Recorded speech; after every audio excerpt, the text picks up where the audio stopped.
ሁለት ሚስቶች ስላገባ ሰው እንዲሁም ደግሞ ስለ ንብረት አንዳንድ ነገር መናገሬ ይታወሳል።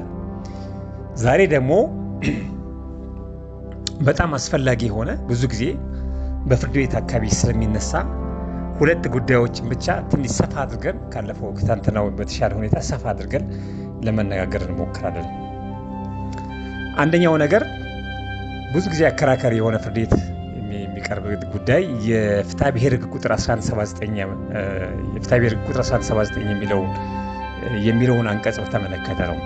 ምንድነው አንቀጹ የሚያወራው? ባጭሩ በሌላ ሰው ይዞታ ላይ ባለይዞታው ሳይፈቅድለት ቤት የሰራ ሰው ካለ ቤቱን አፍርሶ እንዲሄድ ይገደዳል። ህንፃም ከሆነ ህንፃውን አፍርሶ እንዲሄድ ይደረጋል የሚል አንደምታ ያለው ንግግር ነው ያለው እዛ አንቀጽ ላይ። ብዙ ጊዜ ግን በእኛ ባህል ወይም በእኛ በህብረተሰባችን አኗኗር እንደምናውቀው ሚስት ወይም ባል ሲጋቡ በቤተሰቦቻቸው ይዞታ ላይ በቤተሰቦቻቸው ፈቃድ ወይ በሚስት ቤተሰብ ፈቃድ ወይ ደግሞ በባል ቤተሰብ ፈቃድ ቤት ይሰራሉ። ማለት ባልና ሚስቶቹ በገዛ ገንዘባቸው አውጥተው ማለት ነው። ይህ በሆነ ጊዜ ነገ ባልና ሚስቱ ቢፋቱ የሚስት ወይንም የባል ቤተሰብ ንብረቱ ይዞታው የኛ ነውና ቤቱን ማንሰጥም ቤቱም የኛ ነው የሚል ክርክር መቅረብ አይችሉም ነው የሚለው።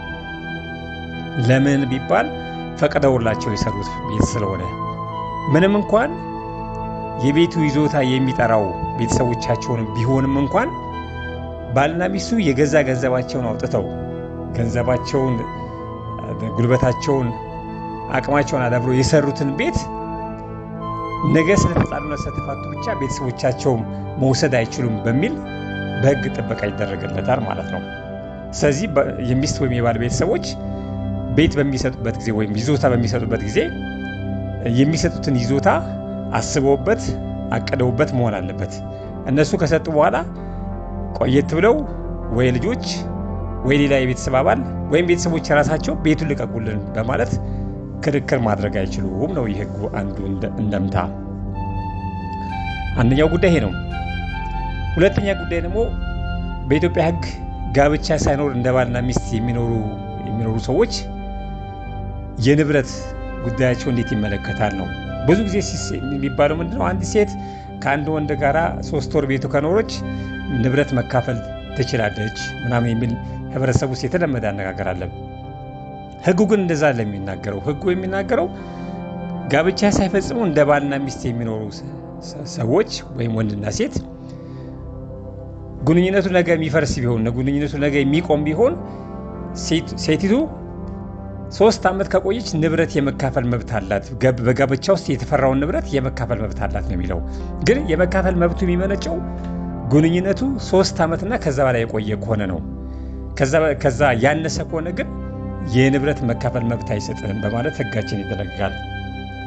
ስለዚህ ቤተሰቦች ይህን ነገር እንድታስቡበትና በዚህ ነገር ላይ ግንዛቤ እንዲኖራችሁ በማለት የዛሬው መልእክት አስተላልፋለሁ። ጥያቄ ካላችሁ አስተያየት ላይ ማስቀመጥ ትችላላችሁ። ላይክ አድርጉ፣ ኮሜንት ስጡበት፣ ኮፒ ሊንክ እያደረጋችሁ ለሚመለከታቸው ሰዎች አስተላልፉልን። በጣም እናመሰግናለን።